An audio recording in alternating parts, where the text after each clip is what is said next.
Mi nombre es Francisco Soberón, soy peruano, director fundador de la Asociación Pro Derechos Humanos del Perú, liga miembro de la Federación Internacional de Derechos Humanos. Alto a la agresión rusa a Ucrania, la paz mundial debe prevalecer, la vigencia plena de los derechos humanos y la democracia es fundamental. En los años 70, las dictaduras del cono sur de América Latina fueron las primeras experiencias de vida sobre lo que fueron los impactos sobre los derechos humanos. Conocí el trabajo de las abuelas y madres de Plaza de Mayo, de organizaciones como el CELS en Argentina con don Emilio Miñone. Conocí el trabajo de la Vicaría de la Solidaridad en Chile, de CODEPU en Chile, de los familiares, de la Asociación de Familiares de Detenidos Desaparecidos. Estas fueron experiencias que me marcaron en cuanto a la forma de encarar y luchar por los derechos humanos en contextos de violencia y de gran inestabilidad social y política.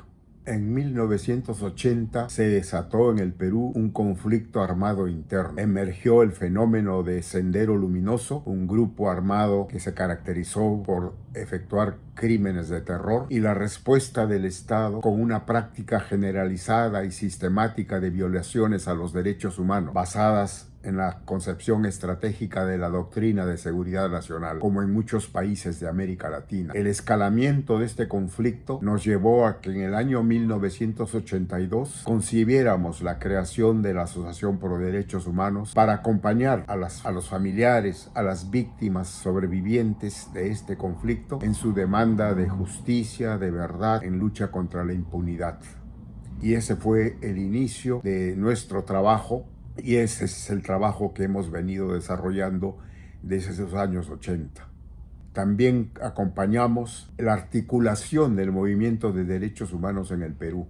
En el año 1985 impulsamos la creación de la Coordinadora Nacional de Derechos Humanos, que es un ejemplo de espacio de articulación y coordinación de todas las organizaciones de trabajo de derechos humanos en el Perú.